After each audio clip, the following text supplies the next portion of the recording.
Alright, so we have a new urgent quest coming out tomorrow called the Armada of Annihilation Interception. This urgent quest is going to be really important to run because in addition to having a bunch of drops and S augments, we're also going to be getting the prize medals from this, which you'll be able to exchange with the same person that you exchange the buster medals for. You'll be able to get some 15-star weapons with these. You can actually view some of these right now in the shop, but you'll also be able to get a bunch of S augments for your units. Some of these units you can already get as drops though. I know I got the Evernight Star as a drop from the Ultra Hard Elder trigger, but I don't know if you're able to get all of these from drops at the moment. So while you're doing this urgent quest, you're going to be getting some gold and silver medals to exchange here. So if you see any S augments that you really want, then make sure you're running this urgent quest to get as many of these as possible. We also have the weapons. I'm not really too sure if any of these are really that great. I know the soaring blades, I'm probably going to try and get those just for looks, but I'm not actually going to use them as a viable weapon. Going back to the urgent quest though, what's really special about this urgent quest is it's actually 3 urgent quests in one in a way. So you'll have the Sector 1 urgent quest, the Sector 2 urgent quest, and the Sector 3 urgent quest. So it doesn't really explain it in here,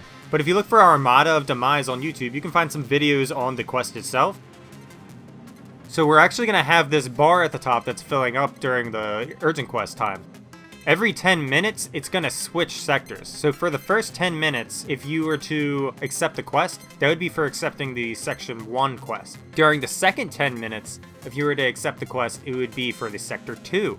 And then the same goes for the last 10 minutes. If you accept the quest during that, that'll give you the Section 3 quest. Section 1 is just going to have you killing a bunch of enemies on a platform, and towards the end it should spawn some bigger enemies for you to kill, and then it ends after you kill those. Section 2 is going to extend the map, and will have you advancing through the map as you're killing more enemies. And then Section 3 is going to be the big boss fight, and during this boss fight you'll actually have to pilot an AIS unit, so you may want to get some practice with the AIS unit before this releases tomorrow.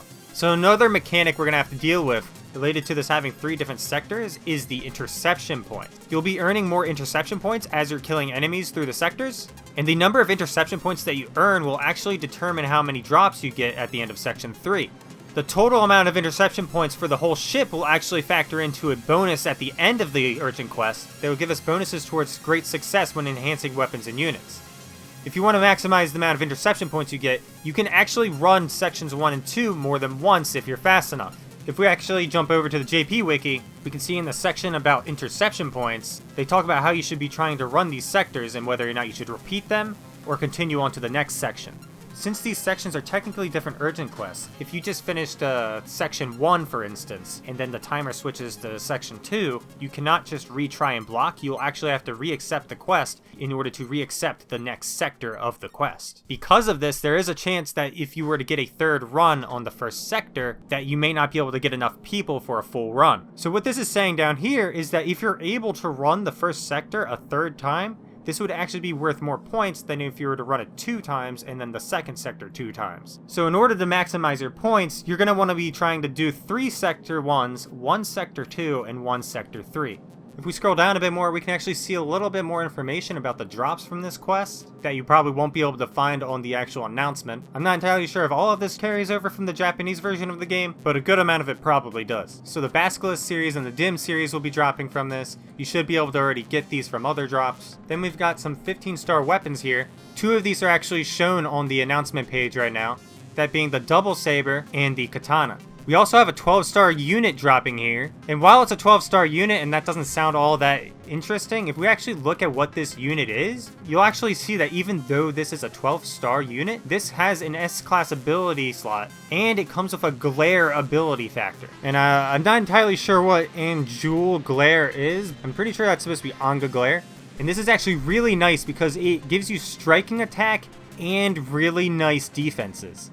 Another thing you could also use the Anga Glare for later is to make Glare Catalysts, but you're also going to need a bunch of other glares which we currently don't have access to. Eventually though, the Glare Catalyst will lead to making the Absolute Glare, and the Absolute Glare gives you plus 40 all, plus 30 HP, and plus 3 PP. And then obviously we have the silver prize medals and the gold prize medals. You'll probably want to start saving up on these as much as you can and see if there's anything specific that you want to work towards in the prize medal shop. Keep in mind though that some of those S augments are dropping dropping right now, so you might be able to find some of them for a reasonable price on the player market instead of wasting all of your medals on them. One last thing I want to recommend you do before you start doing these urgent quests is to make sure you grab the new collection folders in order to start working through them during the urgent quest, because this will be spawning the new type of enemy that you need to kill. But other than that, that's about all I have to say about the urgent quest until it comes out tomorrow.